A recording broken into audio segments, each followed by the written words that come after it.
할렐루야. 오늘 하나님의 크신 은혜가 임할 줄 믿습니다. 우리 하나님께 찬양으로 나아갑니다. 찬송가 292장, 통합찬송가 415장, 주 없이 살 수 없네 찬양드립니다.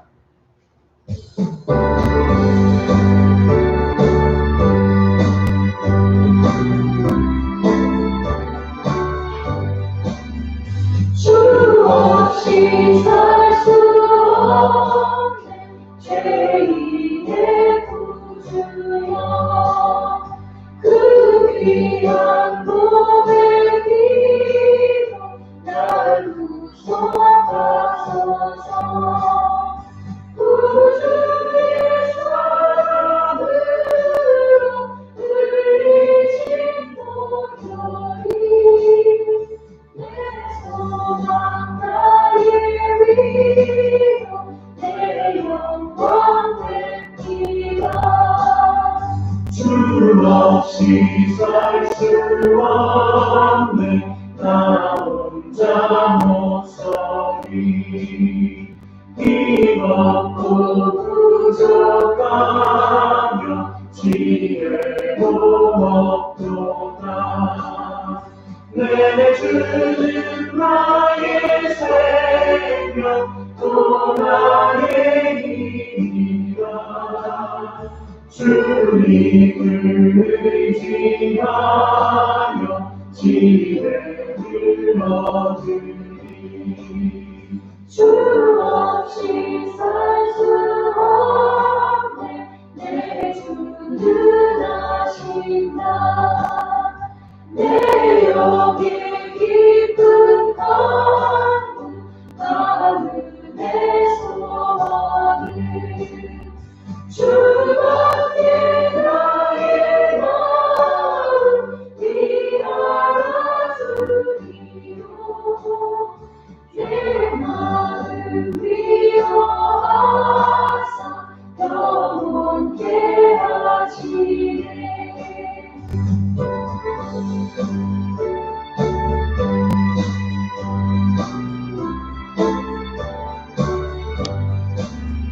주 없이 살 수 없네 세월이 흐르고 이 깊은 고독 속에 내 생명 끝나도 사랑은 분간이네 날 지켜주시니. 내 곁에 계신 주님 늘 힘이 됩니다.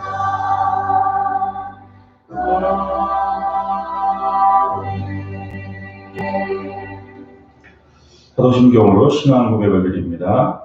전능하사 천지를 만드신 하나님 아버지를 내가 믿사오며 그 외아를 우리 주 예수 그리스도를 믿사오니 이는 성령으로 잉태하사 동정녀 마리아에게 나시고 본디오 빌라도에게 고난을 받으사 십자가에 못 박혀 죽으시고 장사한 지 사흘 만에 죽은 자 가운데서 다시 살아나시며 하늘에 오르사 전능하신 하나님 우편에 앉아 계시다가 저리로서 산 자와 죽은 자를 심판하러 오시리라. 성령을 믿사오며 거룩한 공예와 성도가 서로 교통하는 것과 죄를 사하여 주시는 것과 몸이 다시 사는 것과 영원히 사는 것을 믿사옵나이다. 아멘. 사랑과 은혜가 풍성하신 아버지 하나님, 오늘도 주님 앞에 엎드려 이 새벽을 깨우게 하심을 감사합니다. 하나님께 나올 때마다 하나님을 기대합니다. 산 소망이 되신 주님, 언제나 우리에게 말씀하여 주시고 풍성한 은혜를 부어주셔서 우리의 미래를 밝히시고 등불같이 우리의 길을 인도하시는 줄 믿습니다. 언제나 하나님 앞에 엎드려 오늘도 소망하는 마음으로 기도할 때 간구에 응답하여 주셔서 삶의 모든 문제를 헤쳐나가며 주님의 은혜 안에 묻도서는 믿음의 성도들이 되게 하여 주옵소서. 성령께서 말씀 가운데 함께하여 주시옵고 주의 은혜가 임하는 시간 되게 하여 주옵소서. 예수님의 이름으로 기도드립니다. 할렐루야. 오늘도 하나님의 크신 은혜가 임할 줄 믿습니다. 오늘도 입술의 고백을 드리기 원합니다. 따라하시기 바랍니다. 하나님께서 오늘 나에게 크신 은혜 주십니다. 크신 은혜가 오늘도 임하는 복된 날이 될 줄 믿습니다. 오늘 말씀은 사도행전 24장입니다. 24장 말씀을 오늘 전체를 봐야 되는데요. 다 읽고 또 이제 나눠서 읽으면 24장 전체가 너무 길어서요. 오늘은 읽으면서 이제 제가 말씀을 좀씩 나누도록 하고요. 오늘 이 24장 전체 내용은 벨릭스 총독 앞에서 이제 심판을 받는 이제 신문하는 내용이에요. 그래서 그 내용이 뭐였는가 그 중점에 대해서 나누고 또 바울이 전한 마지막에 핵심적인 말씀 거기에 대해서 나누도록 하겠습니다. 한번 따라하시기 바랍니다. 의와 절제와 심판. 마지막에 바울이 전한 이제 말씀의 핵심이 의와 절제와 심판에 대한 얘기가 나옵니다. 그래서 그 뒤에 말씀을 한번 나누도록 하고요. 앞에 부분은 전체적으로 이제 그 벨릭스 총독 앞에 가서 이제 재판을 받는 내용입니다. 그래서 그걸 한번 나누도록 할게요. 우리 먼저 24장 1절과 2절 합독합니다. 닷새 후에 대제사장 아나니아가 어떤 장로들과 한 변호사 도들러와 함께 내려와서 총독 앞에서 바울을 고발합니다. 바울을 부르매 도들러가 고발하여 이르되, 지금 바울은 가이사라에 있는 이제 벨릭스 총독 앞으로 밤에 이제 이송이 됐다 했죠. 군대들이 바울을 이끌고 살해 음모가 있었기 때문에 벨릭스 총독으로 앞에 있죠. 한 닷새 동안 이제 거기에 고류되어 있다가 이제 심판을 받게 됩니다. 그래서 그때 그 소요가 일어날 때 대제사장 아나니아가 있었었죠. 그 아나니아하고 장로들과 또 더들로만 사람, 변호사 같은 사람, 이 사람이 이제 바울을 고소한 거예요. 이제 정식적으로 고소한 겁니다. 그래서 벨릭스 총독 앞에서 지금 이제 고소가 시작됐고 거기에 대해서 신문을 받는 것이 이제 일어나는 거예요. 당시 고소 사건이 있으면은 로마 그 정부 아래에 있었기 때문에 총독이 그거를 주관해야 했어요. 그래서 벨릭스 총독은 지금 바울의 고소 사건에 대해서 지금 이제 신문을 이제 시작하는 거죠. 3절과 4절을 읽겠습니다. 벨릭스가 악하여 우리가 당신을 믿고 태평을 누리고 또 이 민족이 당신의 선견으로 말미암아 여러 가지로 개선되는 것을 우리가 어느 모양으로나 어느 곳에서나 크게 감사하나이다. 당신을 더 괴롭게 아니하려 하여 우리가 대강 여짜옵나니 관영하여 들으시기를 원하나이다. 이 얘기는 지금 이제 더들러가 하는 얘기예요. 더들러가 이제 앞장서서 그 이제 신문을 하면서 이제 그 죄에 대해서 이제 바울의 죄에 대해서 얘기하기 전에 이제 말 그대로 벨릭스한테 아첨을 하는 거예요. 당신이 이제 총독으로 있는 동안 얼마나 여기가 이제 개선되고 바뀌었는지 우리가 잘 알고 감사합니다 이러면서 자기 말 들어달라고 이제 아첨하는 거죠. 그래서 원래 그런 얘기 하잖아요. 아첨은 사실과다 이제 과장되는 경우가 많잖아요. 그래서 어떤 사람은 그래요. 자기의 세상적 이익을 위해서 아첨하는 말은 천박한 인격이다 이렇게 얘기하는 사람도 있어요. 그러니까 이제 더들러의 말이 이제 이렇게 시작된 거죠. 그리고 이제 고소의 내용이 들어갑니다. 그게 5절과 9절입니다. 우리 합독하겠습니다. 우리가 보니 이 사람은 전염병 같은 자라. 천하에 흩어진 유대인들을 다 소유하게 하는 자요. 나사렛 이단의 우두머리라. 그가 또 성전을 더럽게 하려 함으로 우리가 잡아싸우니 당신이 친히 그를 신문하시면 우리가 고발하는 이 모든 일을 아실 수 있나이다 하니 유대인들도 이에 참가하여 이 말이 옳다 주장하리라. 지금 더들러는 고소의 내용을 지금 세 가지로 하고 있어요. 그게 뭐냐면 전염병 같은 자라. 그래서 뭐냐면 정부가 제일 싫어하죠. 그래서 지금 그렇게 유대인들의 소요를 일으킨 자다. 그게 첫 번째 바울에 대한 고소의 내용. 두 번째는 나사렛 이단의 우두머리다. 그래서 나사렛 이단이란 우두머리. 이 사람이 그 이단에 대한 우두머리이기 때문에 이 신문을 받아야 된다. 심판을. 세 번째는 성전을 더럽게 하는 자다. 그게 이제 더들러가 세 가지 고소의 내용을 지금 얘기한 거죠. 그러니까 바울에 대한 비난과 모함이고 바울이 지금 이제 복음을 전함으로써 인해서 바울이 유대 사회에서 이제 받게 된 비난의 내용이 바로 이런 부분이었다는 거죠. 그래서 늘 바울이 가는 것마다 소동이 일어난다. 그리고 바울이 이단의 우두머리가 이 사람. 그래서 이 사람을 없애면 된다. 그리고 그런 마음을 가졌기 때문에 그렇게 40명의 결세대까지 조직하고 바울만 죽이면 이것을 이제 와야할 수 있다. 나사렛 이단이라고 부른 것은 그때 당시 이제 예수를 믿는 사람들을 비난해서 했던 얘기거든요. 나사렛 이단이라고. 그리고 성전을 더럽게 하는 거다. 늘 바울에게 따내갔던 소문은 예수님처럼 율법을 안 지키는 부분들이 있고 그런 부분이 있다 보니까 그것이 이제 점점 이렇게 말이 커져서 성전을 더럽게 하는 자다. 성전을 모독하는 자다. 그런 이제 수식어들이 바울에게 따라다니는 거예요. 그거를 종합해서 이 도들로가 이 세 가지에 대해서 이제 얘기하는 거죠. 근데 이들은 이미 이것 때문에 바울을 살해하려고들 음모를 꾸며왔던 사람들이고 이들 스스로가 율법을 지키지 않고 말씀을 지키지 않는 자들이거든요.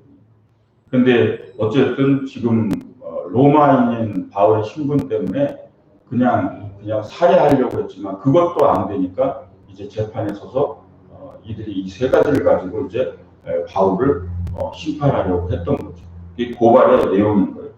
그래서 소욕해 하는 자라고 얘기를 했지만 정말 바울이 그 유대인들을 소욕해 하는 자였더라면 로마 정부가 이것을 그냥 용인할 수가 없는 거거든요. 바울 당연히 심판을 받고 밀란을 일으킨 건 거의 사형에 해당됩니다. 그러니까 바울은 사형 선고를 받을 수밖에 없는 거예요.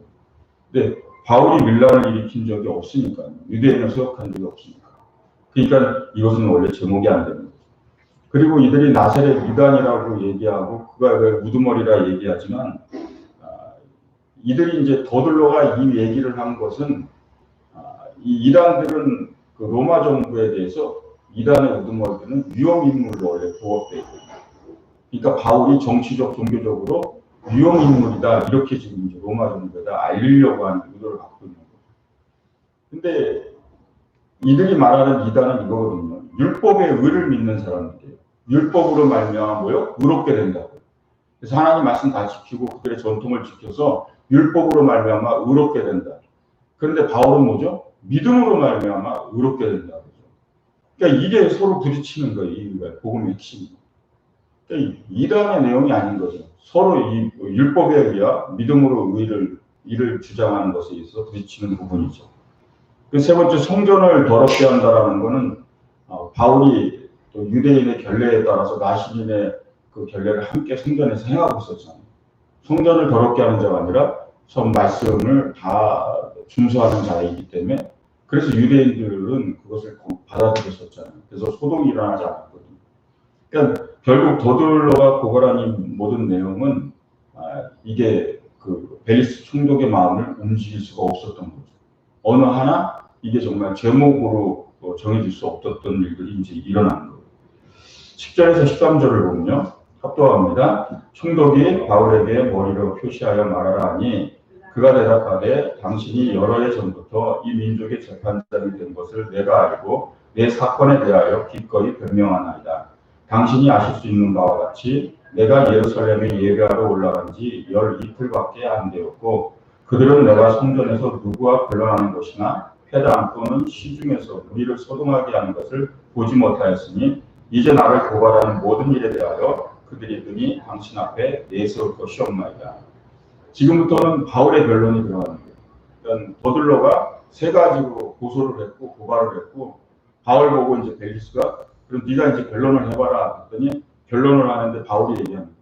내가 지금 예루살렘에 온 지 열 이틀밖에 10일밖에 안 됐다라는 거예요. 내가 12일 동안 어떻게 유대인들을 다 소동할 수 있고 성전에서나 어디서나 누구랑 내가 무슨 뭐 변론을 하고 말씀을 강론을 하고 한 적도 없거든요. 왜냐하면 오자마자 소요가 일어날까봐 유대인의 결례를 지켜서 성전에 들어가서 조용히 기도하고 있었다는 걸 알고 있었잖아요. 그러니까 바울은 지금 그 얘기하는 거예요. 그런데 지금 이 더들로는 밀란을 일으키기 위해서 내가 막 많은 일을 했다 그러는데 예루살렘 온 지 지금 나는 열 이틀밖에 안 됐다고 담대하게 지금 말을 전하고 있는 거예요. 이어서 또 얘기합니다. 14절에서 16절까지 합독합니다. 그러나 이것을 당신께 고백하리이다. 나는 그들이 이단이라는 도를 따라 조상의 하나님을 섬기고 율법과 선지자의 글에 기록된 것을 다 믿으며 그들의 기다림과 하나님께 향한 소망을 나도 가졌으니 곧 의인과 악인의 부활이 있으리라 함이니이다. 이것으로 말미암아 나도 하나님과 사람에 대하여 항상 양심에 꺼리낌이 없기를 힘쓰나이다. 첫 번째는 이제 내가 뭐 밀란을 다 일으키도록 소동한 자다 그랬잖아요. 두 번째는 이단의 우두머리라 그러는데 나는 이단이 아니라는 거죠. 나는 누구보다 하나님을 섬기고 율법에 기록된 모든 성경의 말씀을 다 믿고 또한 그들처럼 악인과 의인에 대한 부활 또 나는 믿는다라고 해요. 또 모든 성경을 믿고 구약 성경을 다 믿고 그들처럼 부활에 대한 사실도 다 믿는다. 근데 내가 이단일 수가 없다는 거죠. 그래서 모든 복음에 있어서 바울이 지금 선포하는 것은 그 유대인들이 지금 이 바울에 대해서 송사한 많은 그 고발한 근거한 내용 중에 이 부분은 이단이 될 수 없다는 거예요. 누구보다 율법에 대해서 알고 율법을 다 믿고 성경을 다 믿는 사람이기 때문에 거기다 바리새인들은 부활을 믿는다고 했잖아요. 그래서 그들처럼 자기도 부활을 믿는 자이기 때문에 나는 이단인 이유가 없다라고 지금 얘기하고 있습니다. 17절에서 21절까지 읽겠습니다. 여러 해 만에 내가 이민족을 구제할 것과 재물을 가지고 와서 드리는 중에 내가 결례를 행하였고 모임도 없고 소동도 없이 성전에 있는 것을 그들이 보았나이다. 그러나 아시아로부터는 어떤 유대인들이 있었으니 그들이 만일 나를 반대할 사건이 있으면 마땅히 당신 앞에 와서 고발을 하였을 것이요 그렇지 않으면 이 사람들이 내가 공회 앞에 섰을 때 무슨 옳지 않은 것을 보았는가 말하라 하소서. 오직 내가 그들 가운데 서서 외치기를 내가 죽은 자의 부활에 대하여 오늘 너희 앞에 신문을 받는다고 한 소리만 있을 따름이다.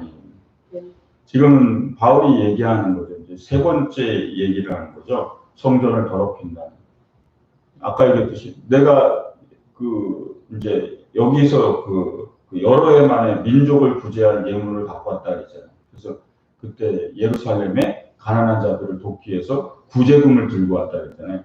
그래서 그 구제금을 들고 내가 여러 해 만에 한 3년이 조금 넘는다 그랬죠. 그 시간 만에 내가 예루살렘에 돌아와서 나는 성전에 들어가서 그 결례를 행하고 있었는데 조용히 소동도 없고 거기서 조용히 하고 있었는데 아시아로부터 온 어떤 유대인들이 소동을 일으켰다. 지금 그 얘기를 하는 거예요. 그러니까 더들로는 그 얘기를 싹 빼고 있었는데 바울은 얘기하는 거죠. 유대인들은 사실 그때 당시 바울에 대해서 율법을 안 지키는 사람이다. 그런 정도의 소문을 가지고 바울에 대해서 안 좋은 얘기를 갖고 있어서 야고보가 그것을 이제 막기 시작했잖아요. 근데 당시 진짜 문제를 일으킨 건 아시아에서부터 쫓아온 유대인들이에요. 그 유대인들이 이 모든 소동을 일으켰는데 그들이 마땅히 나를 고발할 것이 있으면 이처럼 벨스 총독 앞에 나를 고발하고 이렇게 공회 앞에 세웠어야 되는 거 아니에요. 근데 그들이 소동만 일으키고 재판을 다 엉망으로 만들어 드리고 그렇게 해버렸다는 거예요. 그러니까 바울이 지금 이 얘기를 전부 다 얘기하는 거죠. 아시아로부터 어떤 유대인들이 이 모든 이제 일들을 다 시작했다라는 거죠. 벨릭스가 이제 이런 얘기를 들으면서 이제 그 이유를 이제 하나씩 알게 되기 시작하는 거죠. 이 바울의 변론에 따라서. 결국은 우리가 앞에서 배웠지만 모든 재판은 이루어지지도 않고 그냥 소리만 지르고 바울이 전한 부활의 때문에 이제 계속 시끄러워진 거죠. 바울이 전한 부활의 내용의 핵심은 그리스도의 부활이거든요. 그것 때문에 시끄러워지는 거예요. 이들이 부활은 다 믿어도 그리스도의 부활은 못 믿는 거예요. 예수 그리스도의 부활. 그러니까 그 부분이 지금 바울에게 가장 큰 부딪히는 부분인 거죠. 결국은 유대 지도자들은 사실 바울에 대해서 더 정확하게 몰랐고 바울에 대해서 정말 악심을 갖고 왔던 사람들은 아시아로부터 에베소에서부터 쫓아온 유대인이라고 우리가 추정하죠. 그 사람들에 의해서 지금 이 문제가 커졌는 거죠. 결국은 바울은 이제 변론에 대해서 요약을 세 가지를 다 하는 거죠. 유대인에 대해서 내가 소역해 한 사실이 없다. 그럴 시간도 없었고 12일 동안 성전에서 결례를 하고 있었기 때문에 그런 일도 없었다. 이단에 대한 복음도 변증하는 거죠. 내가 하나님의 모든 말씀과 율법을 다 지켜야 하고 누구보다 성경을 아는 자고 의인과 악인의 부활을 내가 다 인정하고 증언하는 자다. 세 번째는 내가 성전을 모욕하거나 성전을 더럽힌 죄가 없다. 성전에 들어간 재물을 가지고 결례를 행하고 있었기 때문에 벨릭스가 이 모든 내용을 이제 결론을 들은 다음에 근원적인 이제 이유를 알게 됐죠. 아시아, 에베소에서부터 쫓아온 유대인들이 결국은 이 소동을 일으킨 그 근거가 되고, 그들은 지금 재판하는 데서 그들이 고발한 게 아니거든요. 아나니아 제사장과 그 몇몇 장로들이 지금 고발하기 때문에 지금 그 내용이 지금 이제 무산이 되게 이제 생긴 거죠. 그러면서 바울은 얘기하죠, 마지막에. 내가 오직 이 자리에서 신문을 받는 한 이유는 예수 그리스도의 부활을 전했기 때문이다. 지금 그거. 내가 여기 재판에서 고발을 당하는 진짜 이유는 내가 그리스도에 대한 부활을 전했기 때문이다. 이것 때문에 이제 바울은 그 벨릭스에게 더 그 예수 그리스도에 대한 복음을 전하는 이제 계기가 되죠. 22절 23절입니다. 벨릭스가 이 도에 관한 것을 더 자세히 아는 거로 연기하여 이르되 천부장 루시아가 내려오거든 너희 일을 처결하려 하고 백부장에게 명하여 바울을 지키되 자유를 주고 그의 친구들이 그를 돌봐주는 것을 금하지 말라 하니라. 벨릭스가 이 도에 대한 것을 더 자세히 안다. 그게 뭐예요? 그리스도의 부활이에요. 이미 예수 그리스도의 부활에 대한 것을 이미 더 자세히 아는 거로 마지막에 바울이 던진 말로 모든 걸 다 이제 꿰뚫어 본 거예요. 이게 진짜 바울에 대해서 죄가 있어서 이게 지금 고발한 게 아니라 결국은 이것 때문이거나 이걸 알고 있으니까요.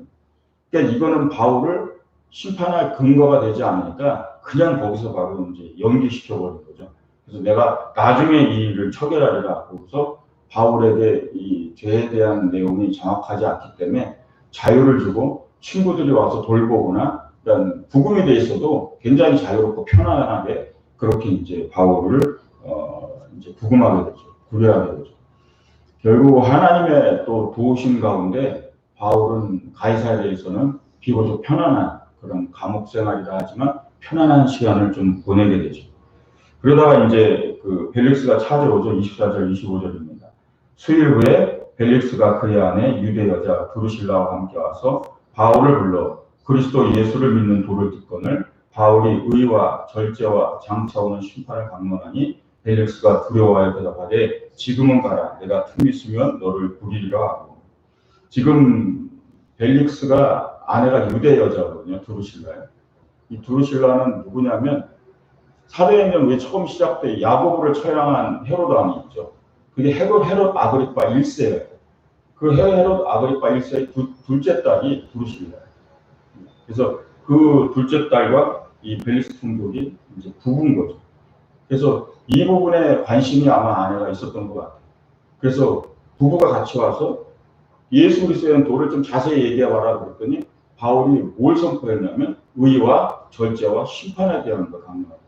그걸 듣고 벨릭스가 뭐예요? 두려워했다라고 했죠. 여기서 얘기하는 의는 뭐죠? 예수 그리스도를 믿는 의를 얘기하는 거예요. 모든 사람은 예수 그리스도를 믿음으로 말미암아 뭐예요? 의롭게 된다. 율법의 의가 아니라. 그러니까 지금 본인이 재판을 당하는 그 진짜 이유 중에 하나인 거죠. 결국은 율법의 의가 아니라 믿음으로 말미암아 의롭게 된다는 그 의를 가르치는 거예요. 그리고 이 벨릭스에게 절제를 가르친 건 뭐냐면 진짜 믿음의 사람들은 절제의 덕목이 있어야 되는 거죠.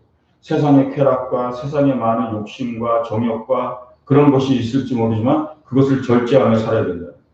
그리고 심판을 얘기한 거죠. 결국은 하나님의 심판이 있다라는 거죠.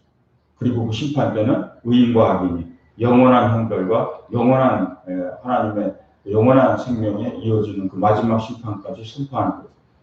근데 이렇게 왜 벨릭스에게 특히 절제에 대한 얘기를 하고 심판에 대한 얘기를 했냐면 바울은 이 꿰뚫어 보는 통찰이 있는 거죠.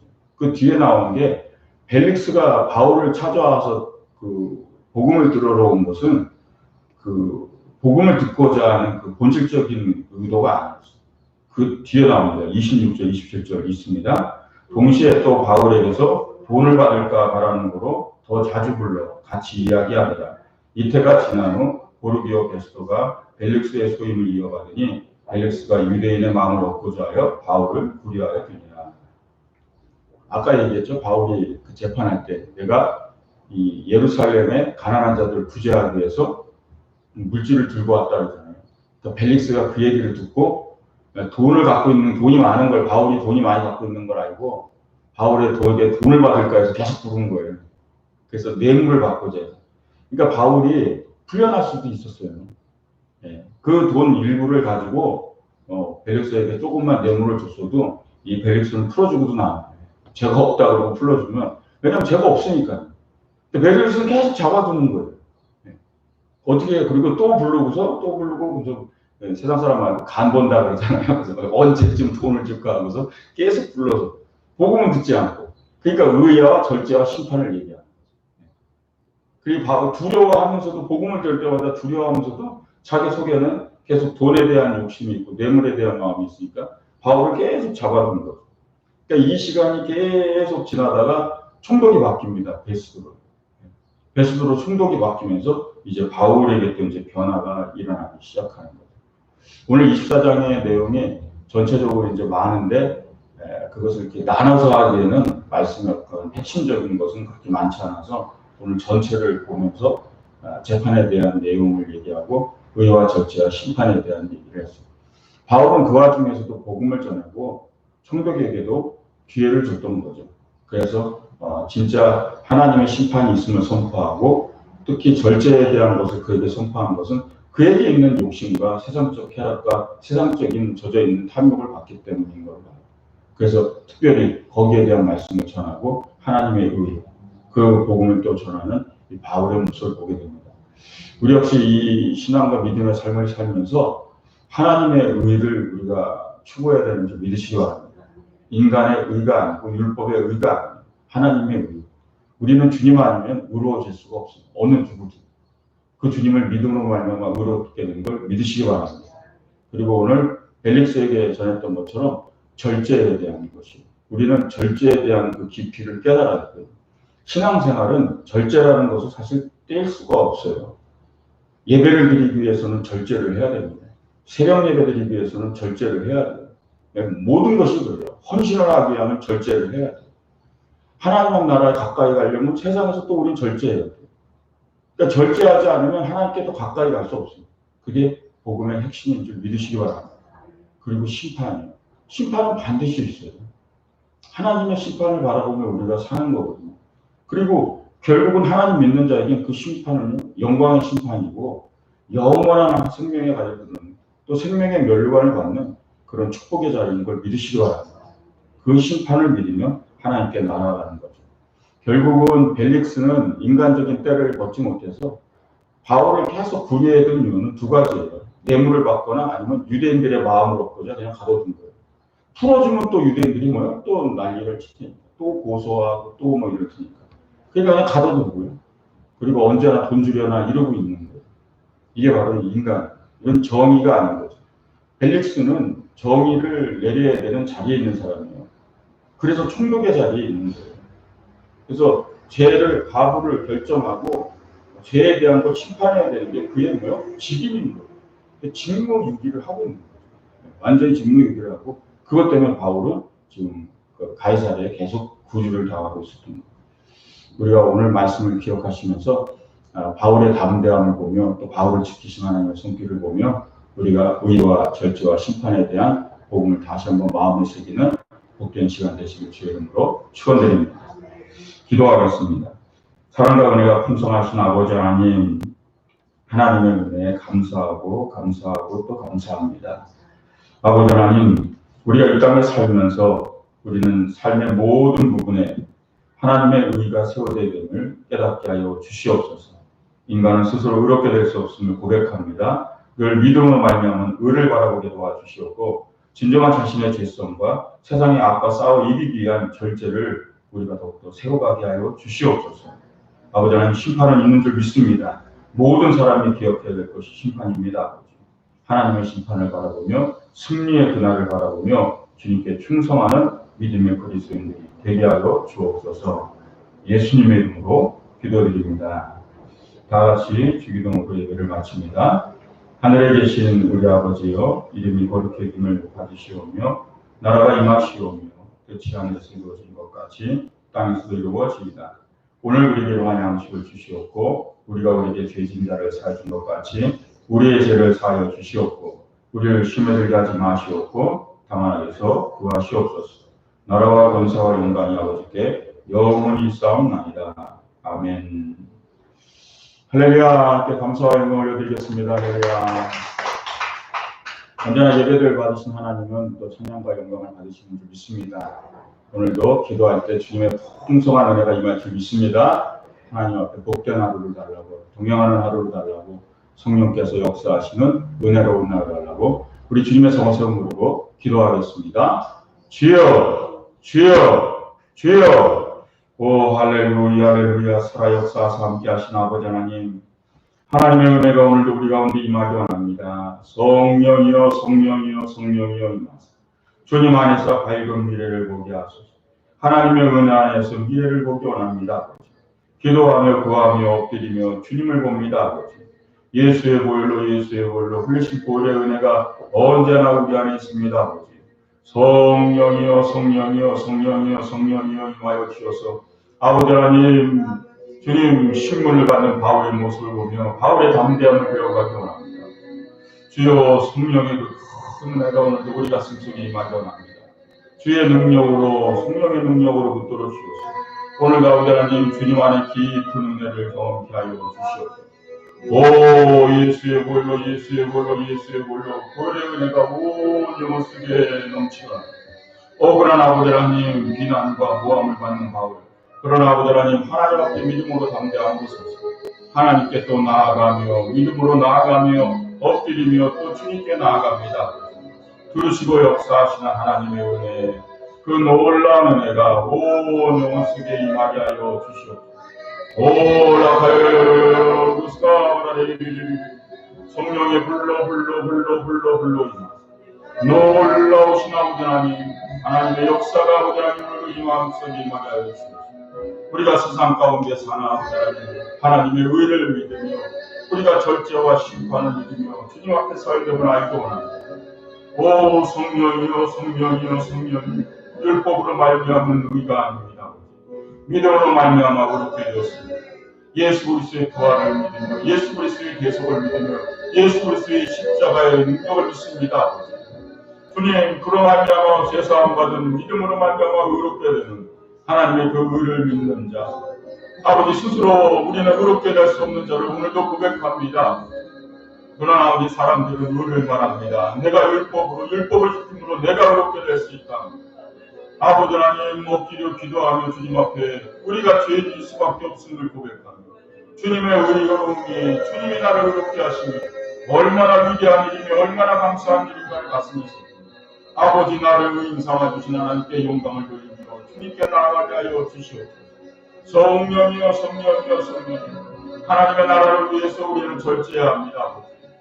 기도하기 위해서 절제해야 합니다. 예배하기 위해서 또 절제해야 합니다. 아버지 하나님 내 삶을 앞에서 절제하지 않고 주님께 가까이 가기 어려움을 합니다. 헌신하기 위해서는 또 세상에도 절제해야 헌신을 할 수 있습니다. 주님, 하나님의 나라를 위해 가까이 가며 하나님의 나라의 일을 위해서 더욱더 헌신하고 우리는 더욱더 하며 세상에서 절제해야 되는 그리스도의 힘을 깨닫게 하여 주시옵소서. 욕망과 욕심과 탐욕과 수많은 아버지 세상의 연락으로부터 절제하고 또 절제하고 절제해야 되는 우리의 모습을 보기 원합니다.